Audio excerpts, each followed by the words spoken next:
සුබ දවසක් ප්‍රාර්ථනා කරනවා සියලුම දෙනාට. අද දවසේ ගෙනෙන උතුම් ධර්ම දානමය දහම් පණිවිඩය අට්ඨපාන යනු කවරක්ද? අට්ඨපාන යනු බුදුපාමොක් සඟරුවන පුදන්නට හැකි විකාලයේ වැළඳීම කැපයයි බුදුරජාණන් වහන්සේ විසින් දේශනා කරන්නට යෙදුණු ගිලන්පසකි. පාන වර්ග 8කින් සමන්විත හේයින් මේ සඳහා අට්ඨපාන යන නම් භාවිතා කෙරේ.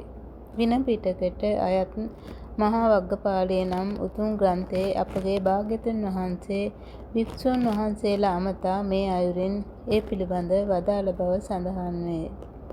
මහණෙනි, අම්බපානය, ජම්බුපානය, චෝචපානය, මෝචපානය, මදුපානය, මුද්දිකපානය, සාලුකපානය සහ පරුසකපානය යන අටවැදෑරුම් පැන් අනුදනිමි. මහණෙනි, ධාන්‍ය ඵල රසය හැර සියලු ඵල රස අනුදනිමි. මහණෙනි, පිසූ පලාකුල රසය හැර දිය හා මුසුකොට මිරිකාගත් සියලු කොළ රස අනුදනිමි. මහණෙනි, මීපුප් රසය හැර සියලු මල් රස අනුදනිමි. මහණෙනි, උක් රසය, උක් ඉස්ම අනුදනිමි.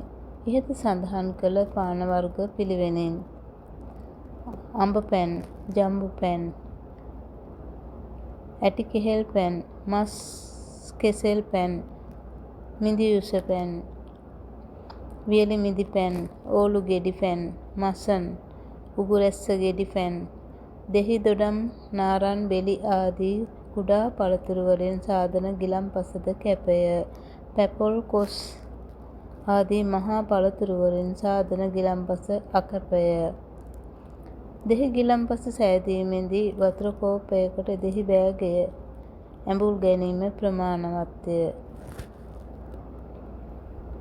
ගිලන්පස පූජා කිරීම සඳහා පහසුවෙන් හා ක්ෂණිකව සාදාගත් නමුත් ගිලන්පස සැකසීම සැලකිය යුතු කාරණා කිහිපයක්ම ඇත.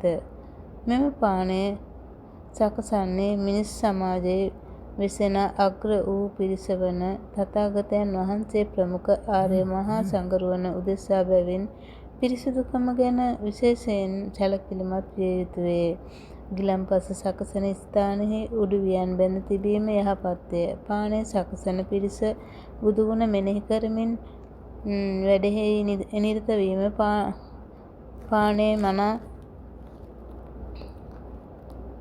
මනා ලෙසත් ගෞරවාන්විත ලෙසත් සකසා ගැනීමට උදව් වේ. බොහෝ පළතුරු කෘත්‍රිමව ඉදවීම වර්තමානයේ බහුලව සිදුවන බැවින් ස්වාභාවිකව ඉදුණු නැවුම් පළතුරු තෝරා ගැනීම කෙරෙහි අවධානය යොමු කළ යුතුය. පානය සැකසීමට යොදා ගන්නා ජලය උතුරවා නිවා ගැනීමෙන් අනතුරුව පෙරා භාවිතය සුදුසුය.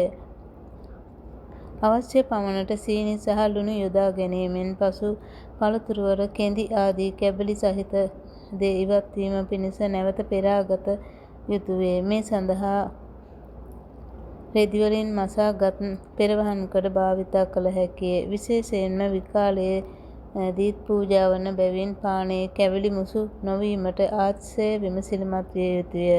වර්තමානයේ පරිභෝජනයට ඇති ආකාරයන්ගේ ගුණාත්මක බව පහළ ගොස් ඇති බැවින් ගුණාත්මක අතින් උසස් පළතුරු හා කොළ යුස තෝරා ගැනීම සුදුසු වේ. පානය සකසා ගැනීමෙන් අනතුරුව ප්‍රසන්න වූ රසයක් තිබේදැයි පරීක්ෂා කිරීම වටී. එයින් ගිලන්පස ඉඳුල් නොවේ.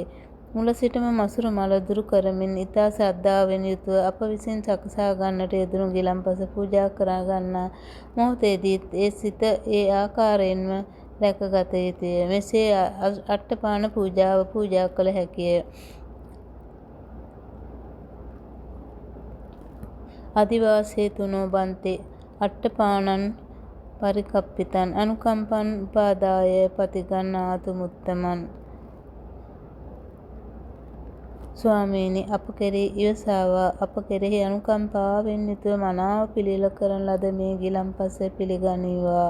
ලස්සන මල් කරුවෙක් ලස්සන මල් නෙලන්න මිලන්නාසේ ගෞතම බුදුසසුන තුළ අප විසින් කරන්නා වූ ආමිස පූජාවක් අතරට අට්ඨපාන සහිත ගිලන්පස පූජාවෙන්ද පින් රැස් කරගෙන ධර්මාවබෝධය පිණිසම ඒ පිනත් උපකාරී වේවායි අප ප්‍රාර්ථනා කරමු.